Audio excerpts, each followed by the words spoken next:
We've all seen them, those experiences that stop us in our tracks, the moments that flood our feeds, shift culture, and bring people together. I'm Aja Bradley-Kemp, and I've helped generate millions in revenue and billions of impressions by creating scroll-stopping moments for some of your favorite brands and celebrities. This is Making the Moment, the podcast that brings you the untold stories, unfiltered insights, and big ideas from the architects behind the moments that matter. In each episode, I'll show you how to design experiences that not only captivate audiences, but also drive tangible value for your organization. Whether you're looking to build buzz, boost loyalty, or drive revenue, I want to help you design customer experiences that truly make an impact. This is for the moment makers and the culture creators. Welcome to Making the Moment. Welcome to Making the Moment, where we dive deep into the events that shape culture and spotlight the architects who make them unforgettable. Today, we're honored to have Tory Archbold, a powerhouse who not only launched Zara and introduced Steve Madden to the Australian market, but is now the driving force behind Powerful Steps.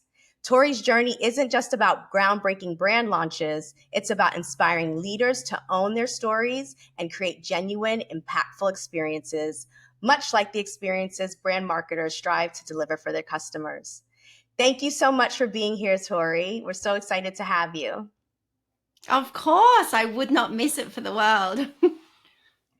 Well, I want to start, from almost the beginning. You have had such a storied career creating these amazing moments for retailers in Australia. And the one that comes to mind off the bat is Zara. Let's just start there. How did that come about? You're an Australian agency and Zara's opening up all around the world. How did they find you? It's a fantastic way to kick off this podcast because I truly believe that in life we attract, we don't hustle. And when I was 24, I created an agency which went on to become one of the most recognized in Australia called Torstar. And the agency was really built off the power of rejection. I knew that I wanted to create and build brands. I knew that I loved different pillars of what brands had to offer, yet no one would actually give me a job. So I thought to myself, why don't I create what I want to experience in terms of what I considered at the time a world-class agency that I could lead, that I could create, but most importantly, what would happen if I anchored it to 3 core values? So I attracted Zara through these values. The first one is passion. I was always passionate about creating and building brands. The second one was integrity. And the third one was delivery, because I always believe that you're only as good as an agency partner or as a leader of your own destiny in your business and life as the experience that you leave with someone. And so when I started that agency when I was 24, I had $0 in the bank. I had absolutely no idea how to create a press release, an event. I really just taught myself by listening and observing. And I think that by walking the streets all around the world, like you could talk about any footprint in any shopping center in any major city, and I made it my job to get to know it. So by the time Zara actually approached me to launch their brand in Australia, I was really familiar with their flagship store in Rome, their new concept store in Dubai in the Mall of Emirates, but most importantly, one of their flagships, which was in Paris at the time. So I think when you talk about successful launches, you actually plant the seed of the brands that you want to attract and work with way in advance from receiving the call. And I think that the magic that happened on that day in Australia, because it really was the first high street retailer to hit our market, it wasn't because of me and my agency. It was because our brand synergies were aligned. We shared the same values, like Zara and Interdex, like a multi-billion-dollar brand. I believe it's still number 1 in the world. They were so passionate about creating and building brand experiences for their customers so that they could become long-term engaged customers. They also worked with integrity. We were not allowed to open that store until the owner of the brand had photographs that we had shot with a separate photographer than the photographer for the event that actually showed him every single corner and detail in the shop, right? Wow. This is just like extraordinary attention to detail. And of course, the delivery was a success because we worked as a team. We Mm-hmm. really worked as a team despite the fact that we were all located in different countries, because when I got the call, when I was awarded the business, I was actually at the Mondrian Hotel in LA, but I didn't let it on to anyone. And I worked with my team in Australia, their team You're in working on Spain. Australian hours. Yeah, and I was in LA. So it's a successful event is not just like, hey, I got the brief and I delivered it. It starts when you plant the seed of who you want to connect with, who you want to work with, but most importantly, how you go about that delivery. Now that is known as the greatest retail launch in Australian history, and it's written about as a case study because we had 22,000 people on the day of launch, and we did $1 million in sales. And I Wow. know while Zara does not comment publicly on what a success story is, privately, it was their most successful retail launch in the world. But it Wow. wasn't Kudos about to. me. It was about the people, it was about the Mm. teams and the people and the dedication, the passion, the attention to detail. But most importantly, understanding that customer experience. I could never have been a team leader or an agency partner if my energy was not invested in their brand before we launched. And I was in Mm. a unique position where I loved retail, I loved brands, and I love Zara. So, Yeah. that came through It and was a it shone. match. Yeah, it was an energetic match. But I think that love and that passion that I had matched what they had as well. And so after you get the business, you talk about the attention to detail, which is key to creating any kind of experience. It's really about the details. What were some of like the frameworks that you use to, make it become the most successful launch Hmm. in retail history, for Zara? And my other question to that is like, did you have a benchmark that you were trying to reach to get Hmm. it to this So historic point? yeah, when a brand connects with an agency, they have the benchmark, right? They always set the benchmark, and the Mm-hmm. benchmark is created through the brief. So we always know what height we need to deliver. But I think my secret to success with my agency Tourstar was I always over delivered. So what happened was not only with Zara, but the other brands that we attracted, which were all top performing retail brands around the world, not only launching them into Australia, but launching in other markets as well, was the fact that I could see the brief, I could see the benchmark. I knew I could deliver that benchmark, but I always said to myself, what can I do better? Yeah. Mm. And what can I do better? What is that icing on the cake that the client doesn't expect, but I know that I can create? That is what delivers an extraordinary brand experience, but also that's what delivers a partnership, right? Mm-hmm. So on average, my clients with Tourstar were with me for 8.5 years. Now, in Mm. agency land, that is incredibly unusual because Mm-hmm. most people are just chasing, the next big sugar hit of this Mm-hmm. agency can do this with me or that agency can do that for me. But what I did is I looked at that brief and I looked at the benchmark and I always asked myself, how can I do better? That's how you create a brand partnership. That's how you create the magic. That's how you get people talking about you as an agency. But I think the most powerful part of this conversation is when people want to work with you, they also want to refer you to other Mm-hmm. businesses. So Mm-hmm. my business was built on advocacy. So that anchoring delivery system that I had in my value set of passion, integrity, delivery, the delivery was actually one of the most key components out of the three because the delivery acts as a sales pipeline to my business. And that's why I was able to, build a business with 22 staff. We were recognized as a world-class agency. Everyone wanted to work with us. And I built it into a multi-million-dollar business where people wanted to buy it and activate their ideas into it and be a part of what we were creating. And I think for your listeners who are either agency or brand side, always go back to the brief, because if the brief is not something that agency can deliver, go to someone else. But if that agency looks at the brief and they know the frameworks that they have inbuilt into their system, their team, their culture, and their experience to deliver, that's a match. But if that agency has knowledge at a much higher level that's going to take you to a high level, that's the way the magic of retail brands are created.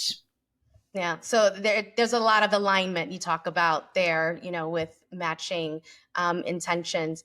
You travel the world, and we'll get into what exactly you're doing now, and that has you, in every corner of the earth at the moment. But when you look at the retail space, whether it's in Australia or here in the US, what are you seeing as an opportunity for marketers to build more engaging and effective customer experiences? This is a great question because last month I was in West Hollywood and I actually took 2 days out of my schedule to walk the streets. And I usually stay in Santa Monica, and obviously it had been affected by the fires, but also Mm, retail is quite dead in that area. mm, So stepping out in West Hollywood, I absolutely loved it. And, retail is in my blood, it's in my husband's blood. He's actually the head of retail for Jones Lang LaSalle in Saudi Arabia. So I spend my life walking through shopping centers and understanding mm. experiences.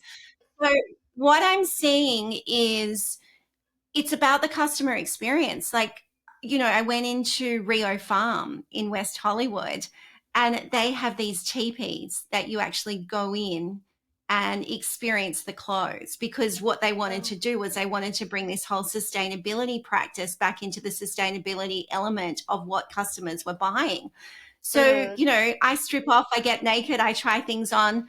I didn't end up buying anything, but I wanted to experience what was going on. Like even their sales rack, it was not out on the floor, it was in a teepee. So I found that fascinating. I went into Glossier because obviously I've got a 20-year-old daughter and I wanted to see what the heartbeat of that brand was all about, because many years ago in New York, there were queues, blocks mm, of people mm, lining up just to get into Glossier. It was the hottest thing ever. And mm, I remember that experience in New York, and I wanted to see, like, when you fast forward 5 or 6 years, was it going to be the same experience when I walked in? Now, I'm a 51-year-old woman. I got hooked. I spent a few $100s, but then they said to me, "Oh, you've spent over $300. Would you like to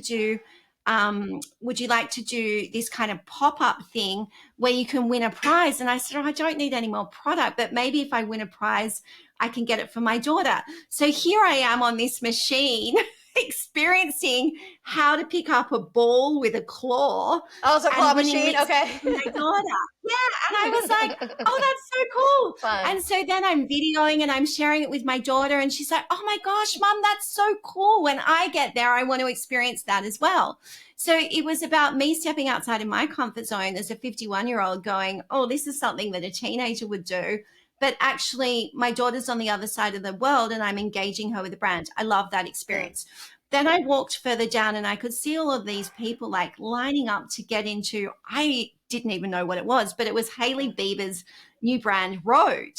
And, mm, when I was in my agency days and we were launching brands in different markets, and in particular, I remember when we were launching Nespresso into Australia, I used to just listen to people's habits and I used to just ask them, why are they there?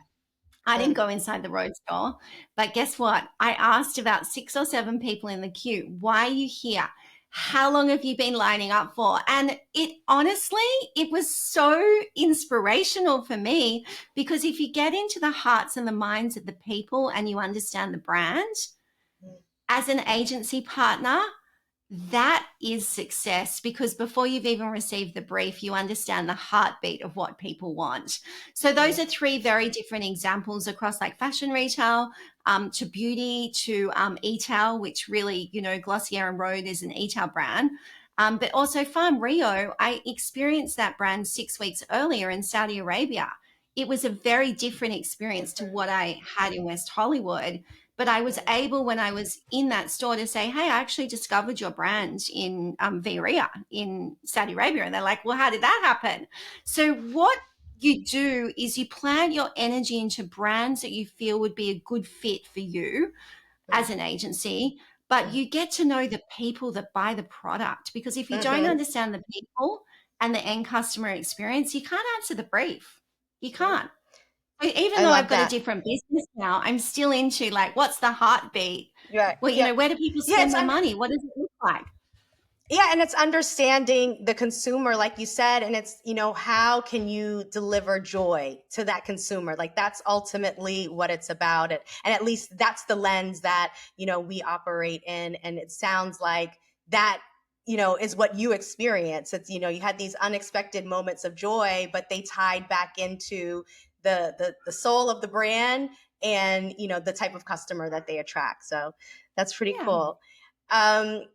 You worked with Drew Barrymore many years ago, and I found it interesting that in 2016, way before you started Powerful Steps, you posted something saying that if you weren't doing this for a living, which was tour star, that you'd be helping to empower others, that life is about taking chances and believing in yourself. What was going through your mind and in your life at that point in 2016? Because it's almost like you've manifested what you're doing now, which we'll get into next. But tell us that story. How did this all come about? Yeah, was that an interview with Ad News that you picked up I on? think so. I think so. Yeah. It's so crazy because I remember sitting in my office at Torstar and they asked me a whole lot of questions. And I remember very clearly writing that down, but I hadn't even thought about the idea for Powerful Steps at that point in time. And I guess it's like before Zara had approached me, I hadn't even thought about working with them. I just planted the seed. I just planted my energy there. So what was going through my mind was probably that my intuition knew that I was about to go through a transition and exit out, but I didn't know at the time. And I always think it's really interesting when you look back on those reflections is that your heart knows, your gut instinct knows. You just got to follow the flow. So that moment with Drew Barrymore actually came about because throughout my entire career, and I think this is really important, is that when I started it, I couldn't afford to buy people lunch. And I was in a very, high impact industry, which was very glamorous, where people wanted to drink Dom Perignon all the time, but I couldn't afford to buy that for them. So I started my career by having 3 coffee dates a week, one with someone I know, one with someone I want to partner with, and one with someone completely outside of my comfort zone. So I've committed to that for now 25 plus years. And the reason why Drew came into my life was because I coffee dated with her best friend from high school who owned an agency in LA. I didn't even know the connection. She emailed me and she said, one of my best friends is launching a brand in Australia. Will you help them? I didn't even question who it was. I was like, absolutely, because I had a great chemistry with this friend of hers. And that's how I ended up launching Flower Beauty into Australia. Now, you have an agency that creates, extraordinary events. And so did I at the time. And the part that really stood out for me with that event was that we'd hired out an iconic restaurant called Icebergs in Bondi. And of course, every celebrity wanted to be seen there. We knew that it was going to activate really good content around the world. We knew that it was going to work in terms of the influences that we could get there. But there was something inside of me when Drew got up to thank everyone and shared a part of her story that struck me that all of these frameworks that I'd created in my agency days to create and build other people's brand narratives could actually be transformed into creating my own. And so I'd never had a photograph with a celebrity, and my daughter had never been to one of these major events. And I'd finally relented and said, yes, you can have the day off school. And she had this photo with Drew, and Drew was like, Tori, come into the photo. And I was like, oh, I'm so used to blending into the background. But I said yes for my daughter, ultimately. And the 3 of us had a photo. The photographer clicked, and I was like, my career's over. I'm done.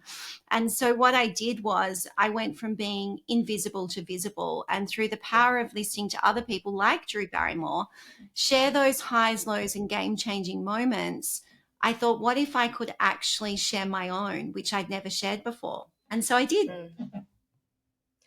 What It's so interesting that you said, because I never knew that part of your story, in terms of being used to being behind the scenes and it, not being natural to be in front of the camera. And I come from that era as well. And I talk about it with other guests on our podcast, the shift generationally, I guess you can say, from kind of that old school thinking of, we're there to support the talent, not be the talent. Whereas now you have to be the talent and support the talent. You have to have your own brand. Was it easy? Like once you took that first step of being after taking that photo, was Absolutely it not. easy for you to then you be out there? Like how did you get from there to where you are now as such a confident, front of the camera, you're everywhere. There's no shame, and I don't mean that in a bad way, but what I mean, like, this is very natural now to you, and I would have never thought that at one time, it was something that might have been a little bit intimidating. So let's just take it back. When I had my agency, Torstar, I always wore black. So I had 60 little black dresses from every designer that you can imagine in the world. And I wore black because I wanted to blend in. And so even though I was the powerhouse, making it work for everyone else behind the scenes, I didn't really want to be seen. So to actually step forward and be seen, it literally makes you joke. How am I going to do this? Mm-hmm. And so I remember when Marie Claire magazine approached me to do a story on single moms with global businesses, I was very clear with them because I'd never done a story before on my business except for a couple of publications in almost 20 years, which were really more trade related and we used as a sales pipeline to highlight who we were working with. Mm-hmm. And I just remember saying to the journalist, that's not my story. And she's like, what do you mean? And I said, I don't want to be in that story. My story's changed. And in that moment in time, something shifted in me and we had this off the record conversation. And I hadn't even shared the story with my friends, but for some reason I trusted this woman and I said, this is my story. And she was like, whoa, what? No one knows this. And I said, I know, and I'm not sure why I'm telling you. And she said, let me speak to the editor, but we want to transform this story into a feature. And I remember saying, but it's not just my story, it's my daughter's story. And I've just met someone, who's likely going to become my life partner. Like my life is at a crossroads, but I know that the power of this story will change lives. Anyway, she came back and she goes, we want to do the feature. We're going to do a 3-page feature. And so we did the interviews, but I actually sat on the interview for 4 months because when you talk about what's it like showing up, how do you go from behind the scenes to the front of the scenes? I really struggled with that. And so I made the decision that after Drew left the country that the story would come out and literally it transformed my life. And what I was most afraid of was judgment, losing clients, what are people going to think? Am I still going to be invited to things? Oh, the opposite happened. I don't even know why I was worried because people were like, wow. But what happened was behind the scenes, and it is a crazy, crazy story, obviously, is that people didn't know that for 12 years of my life, I was stalked, harassed, intimidated by an ex. I was contacted up to, 100 times a day. It was a little bit like that Dirty John Netflix series that went viral a few years ago. Mm-hmm. But what they didn't know was that I had this near-death experience, which I didn't tell anyone either because I was an agency head. I was at the top of my game, but I almost lost my life, before I went to London. It was 72 hours before a flight. My appendix burst.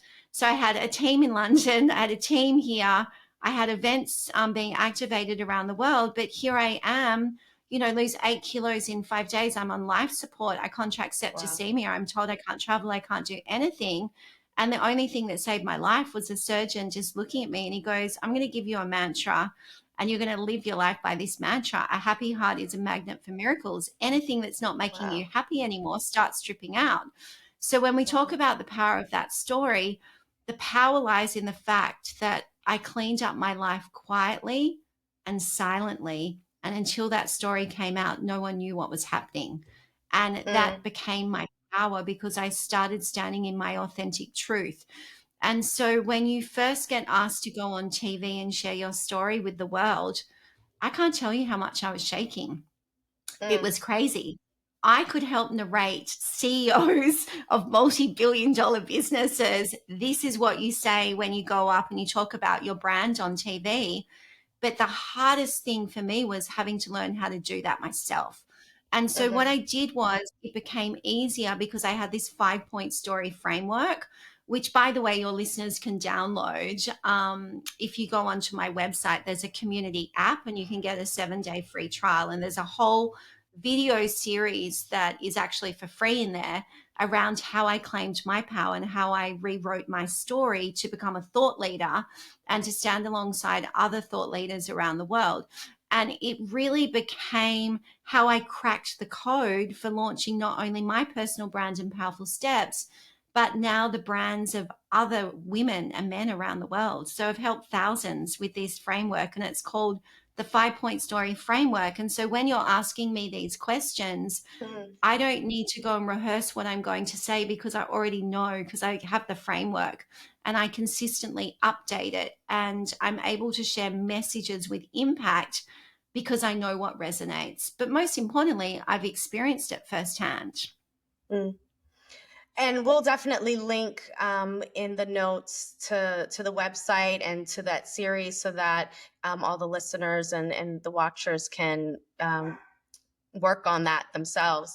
Tell us a little bit about the program, and specifically your business attraction program for C-suite women, because you're really transforming women and their organizations and their lives. And I've seen it firsthand.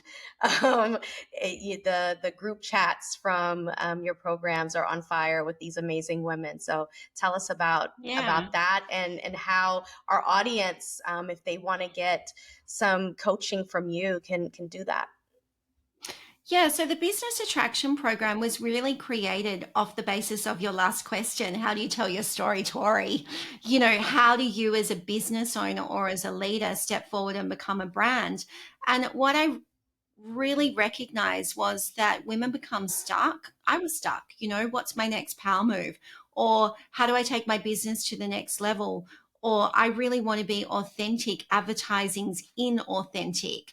So what I really discovered was, you know, you and I, we are the brand. The way we show up, it's still anchored to those same values that I have of passion, integrity, and delivery, but it's placed into a framework that works. So it's a 6-week program, and the next one's on the 21st of May. It's all online. And I really help you create and unpack your story narrative as a female leader. You know, who are you? Where did you come from? You know, who mentored you? How did you get your big break? What's your game-changing moment? And how did that game-changing moment transform your life? And I lead by example. Like, I've just shared the power of some of my story, probably only 2%, with your audience. But when you actually understand the power of your story, you know, it's not just about your achievements that you share as a leader to attract business.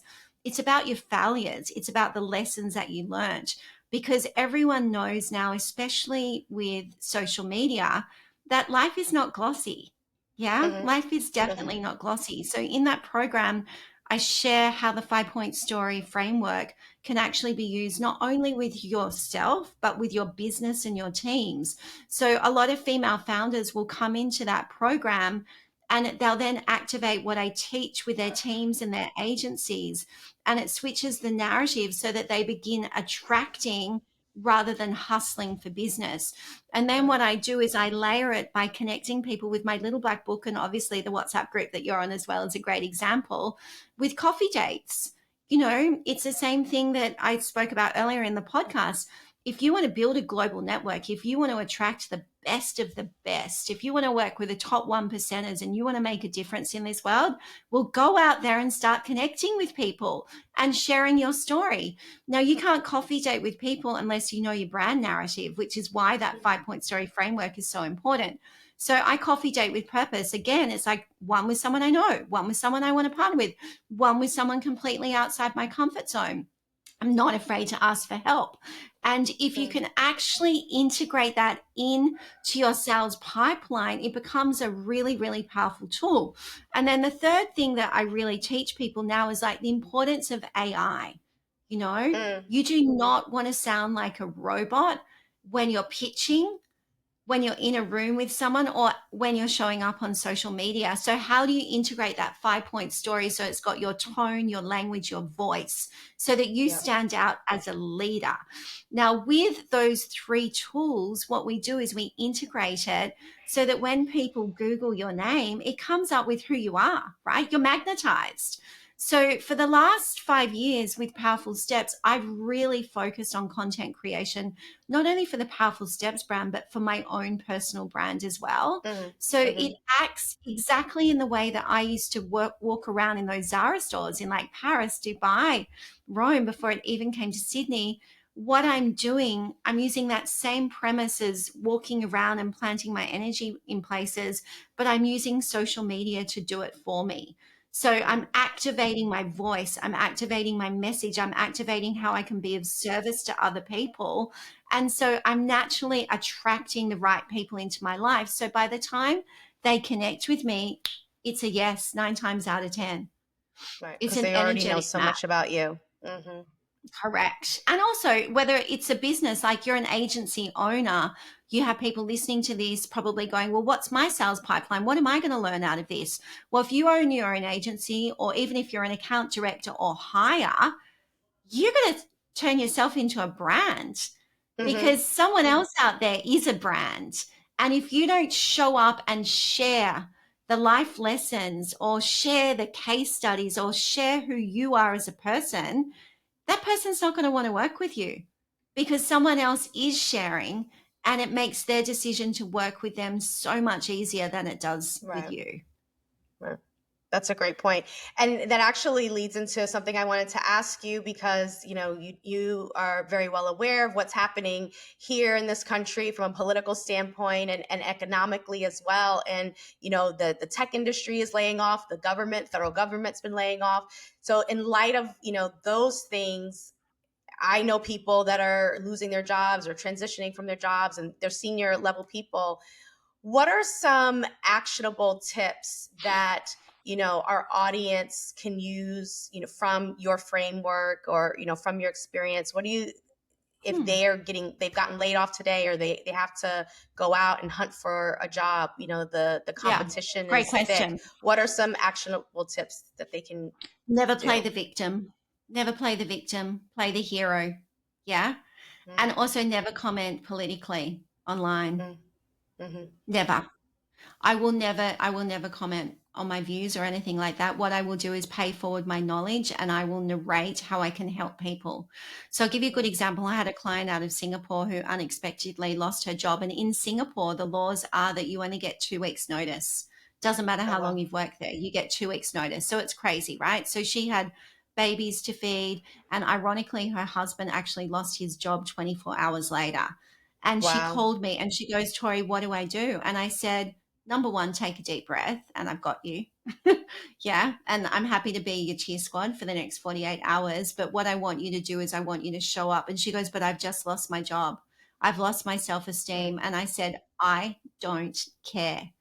What you are going to do is you are going to show up and you're going to share what you have created and delivered, which is multi-million-dollar business pipelines for the business that's just retrenched you.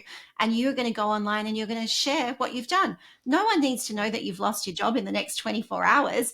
It's just mm, raw and it hurts, but mm, keep the message, keep the momentum, keep the level of who you are consistent now before people find out. And so mm, she did that. And then she doubled down with coffee dates. I said, you get out your little black book and you start making phone calls. And you're not going to be having 3 coffee dates a week. You're going to be having 3 a day. And you are going to double down and you're going to talk to people, and you're not even going to let on that you've been retrenched yet. And you're going to start mm. opening doors. She got a bigger and better role within 6 weeks. And Wow. not only did she get a bigger and better role, she got a regional role. So for Wow. anyone out there feeling like, oh my gosh, poor me, oh, please, seriously, get off your tush, get out there What and did show Kim the Kardashian world. say? Get off your butt and Yeah, work. But it yeah, but like, get it you moving. gotta, Like, be proud of yeah, who you gotta, you are. yeah, You got yeah, to you push gotta forward. put one Now that foot in front of the other and keep correct. going. Now, that woman had also gone through my business attraction program. So the other thing I said to her, I was like, go back and update your 5-point story framework, because it will give Mm, you the confidence to understand and ground you as to who you are, and use that content to narrate the story to attract what you want to attract. And that's how it happened. So my advice is really, don't comment on things that are out of your remit.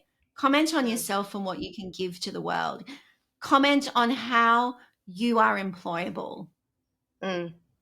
That I think that's a great point, because there are so many things that we as individuals are passionate about, but you also want to be conscious of not alienating people, and there's a time and a place for everything. and everybody has to decide Correct. what that is for themselves. But Yeah. And also just remember your story has lots of plots, twists, and turns. And it's not about sharing the poor me. It's about showing how you had a challenge and translated it into an opportunity. Now, the crazy thing is that woman who came to me for that advice, she now gives that advice to other people. So it's how you choose to show up.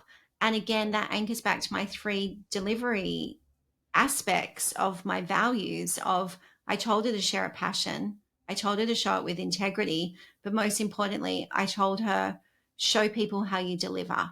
And that delivery piece is so important. And yes, I understand that the job market is tough. Yes, I understand that many countries are going into recession, but you can attract high vibrational opportunities if you choose to play at that level. And I choose to play at that level. I mean, I was told that I couldn't be a brand, I couldn't be an influencer. I love it. Well, we'll need to have you back to talk about your events here, like in that context, because if you're getting $100,000 sponsorship deals, like as a community that you've created. I wish you would have told me that beforehand. We could have talked about that a little bit more, but we'll have you back on another episode, because I'd like to talk about the community events here once you get those going. So and also there's also just one last thing. There's an opportunity for your brands as well to become involved, because it's a brand partnership where we create a pipeline. I mean, it's the same as what I did for my agency. We're creating pipelines of customers for people at the highest level. Tory, it's been so great having you. And I know that all of our listeners that are listening to this podcast are really going to be inspired to take action. And I think this has been life-changing for so many people, whether they are working with brands and trying to engage their customers more, or just now looking at themselves as a brand and what they can do out in the world. You've given us so much to think about and to work with. Before you go, we want to ask you a closing question, a fun little question. In terms of moments, who is having a moment, what is having a moment, or where is having a moment, in your opinion? So I think Reese Witherspoon is definitely having a moment right now, and she recently joined LinkedIn. And I think for a celebrity, a brand maker, and an impact maker to understand that Instagram may not be the place to be right now, and shift her focus onto speaking at a more business level is a game-changing moment for many, many people. And I remember when she did the announcement on Instagram and she said, I'm about to join LinkedIn, me being a brand strategist, I was like, I'm going to watch this. And I could see the numbers rise. And so what I think is the more people that stand in their truth, the more people that share the power of their wisdom, the more people that show up on platforms that give them a voice, the more you can make and create an impact. Love it. Thank you for that. And where can we find you, follow you? What do you have coming up next? How can we stay in touch with you? So I recently stood in my power and changed my Instagram handle to Tory Archbold Official. So you can follow me on that. On LinkedIn, I'm Tory Archbold, and my website is powerful-steps.com. And I will be in Los Angeles as I'm hosting another business activation retreat on the 5th to the 7th of May. Aja, I know that you're going to be coming along. I can't wait to have you. And it's really going to be allowing American women to stand in their authentic truth, to own their power, to create their brand narrative. But what I've also done is I've got some incredible speakers there who have created and launched global brands, but also transformed them into multi-million-dollar businesses for exit. I think staying ahead of the retail trends, the brand trends, AI, technology, but also having a really strong understanding of who you are as a leader, as a brand, as a business is the way for any female founder listening to these podcasts to move powerfully forward. Because when we own our story, we own our power. It's pretty simple. Excellent. And it's great for executives as well, right? Not just founders. 100%. Yeah, we have a lot Wonderful. of senior corporate executives, and I've been lucky enough to mentor, some of the heads of Apple, Asana, Salesforce, some of the leading banks around the world. And I really like to integrate the energy of corporate life into founder life because I believe that we can learn from each other. Yeah, definitely. Wonderful. Well, I can't wait to see you in May. And thank you again so much for being here. And we look forward to seeing all of the amazing things that you have coming up over the next year in the US.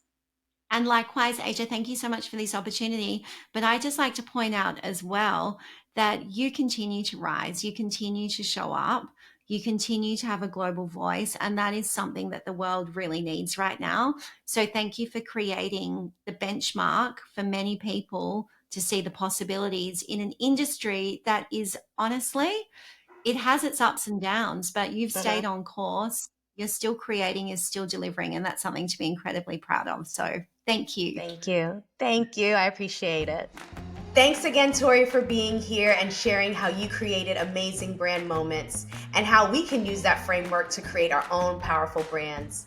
For everyone tuning in, Tory will be in Los Angeles hosting an event May 5th through 7th where you can learn how to transform your business and career. Click the link in the show notes for an exclusive discount code courtesy of Making the Moment. And we'll see you next time.